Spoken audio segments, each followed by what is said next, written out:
नमस्कार। कहते हैं अगर हम अच्छी आदतें नहीं डालें तो बुरी आदतें अपने आप लग जाती हैं। दोस्तों, आज मैं बताने जा रहा हूं कुछ ऐसे इंपॉर्टेंट पॉइंट्स जिसे आपने अगर जिंदगी में अपने अपना लिया तो आपकी किस्मत बदले ना बदले पर हालात जरूर बदल जाएंगे। दोस्तों, मैं हूं अमित कुमार और आप देख रहे हैं द नॉलेज 24/7। चलिए इस वीडियो की शुरुआत करते हैं और देखते हैं वो 7 पॉइंट क्या क्या है। सबसे पहला, आज से ही अपने फिजूल खर्च को बंद करें। दोस्तों, आपने देखा होगा कि बहुत सारे लोगों की आदत होती है जितना इनकम होता है उससे कहीं ज्यादा वो खर्च करते हैं और फिजूल खर्च के चक्कर में इधर उधर से कर्जे भी ले लेते हैं। तो कोशिश कीजिए कि जितना हो सके उतना अपने फिजूल खर्च को कम से कम करें। आपका जो होम ऑपरेटिंग एक्सपेंसेस है, जो घर चलाने के लिए खर्चा है, उसको कम से कम करें। तो सबसे पहला काम है आपका फिजूल खर्ची को बंद करना। दूसरा है, आज से ही सेविंग करने की आदत डालें।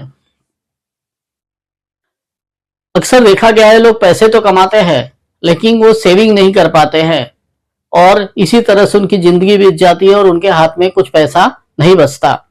तो दोस्तों, सेविंग करने की आदत डालिए, ये हैबिट को आप डेवलप कीजिए क्योंकि समय कब बीतेगा आपको पता नहीं चलेगा। इसलिए सेविंग करने की आदत आज से ही डालिए।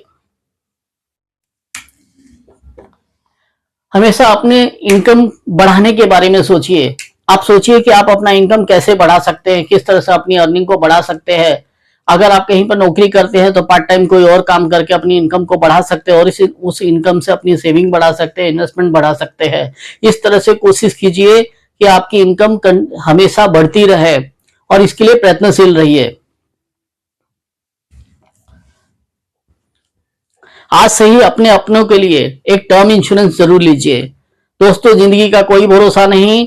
मान लीजिए अगर आपको कुछ हो गया तो आपके अपनों को किसी तरह का फाइनेंशियल प्रॉब्लम का सामना ना करना पड़े, इसीलिए आज ही टर्म इंश्योरेंस ले लीजिए।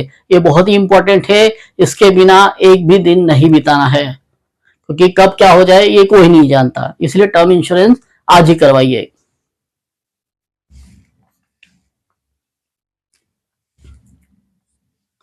आज ही अपना एक हेल्थ इंश्योरेंस निकालिए। दोस्तों, ये देखा गया है कि बहुत सारे लोग, आपने सुना भी होगा कि वो किसी न किसी बीमारी में पड़कर अपने आर्थिक अवस्था को खराब कर चुके हैं, अपनी आर्थिक परिस्थिति को खराब कर चुके हैं। उस बीमारी के कारण उनकी फैमिली की आर्थिक परिस्थिति खराब हो जाती है। अगर आपके पास हेल्थ इंश्योरेंस है तो आप फाइनेंशियल क्राइसिस से बच सकते हैं। तो हेल्थ इंश्योरेंस करना बहुत जरूरी है, आज ही करवाइए।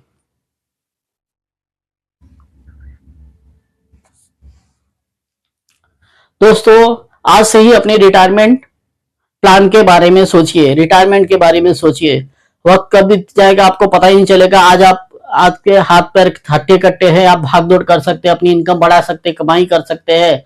लेकिन एक समय ऐसा आएगा कि आप जो है हाथ भाग दौड़ नहीं कर पाएंगे, पैसे नहीं कमा पाएंगे। इच्छा तो होगी पैसे कमाने की लेकिन नहीं कमा पाएंगे क्योंकि बुढ़ापा आ जाएगा, जो कि एक फैक्ट है। आज नहीं तो कल बुढ़ापा आना ही है। दूसरी बात, एक माँ बाप अपने कई बच्चों को पाल सकते हैं लेकिन आज के महंगाई के जमाने में ये कड़वी सच्चाई है कि बहुत सारे बच्चे भी मिलकर अपने माँ बाप को नहीं संभाल पाते और उन्हें अपने हालात पे छोड़ देते हैं। इसलिए आज ही अपने रिटायरमेंट के बारे में सोचिए, अपने रिटायरमेंट के बारे में प्लान कीजिए कल, क्योंकि कल जाके आपको पछतावा ना करना पड़े। दोस्तों, फाइनेंशियल प्लानिंग एक बहुत ही अच्छा, मैं फाइनेंशियल प्लानिंग बताने जा रहा हूं। दोस्तों, आप चाहिए तो लिख के रखिए किस तरह से आपने अपने फाइनेंशियल प्लानिंग करना है। सबसे पहले होम ऑपरेटिंग एक्सपेंसेस, कोशिश करना है कि आपका जो घर का एक्सपेंसेस है वो मैक्सिमम 50%, यानी इनकम का 50%। मान लीजिए आप 50,000 कमा रहे हैं तो 25,000 से ज्यादा आपके घर चलाने में खर्च नहीं होना चाहिए। इस बात का कोशिश कीजिए, उससे कम हो तो बहुत अच्छी बात है।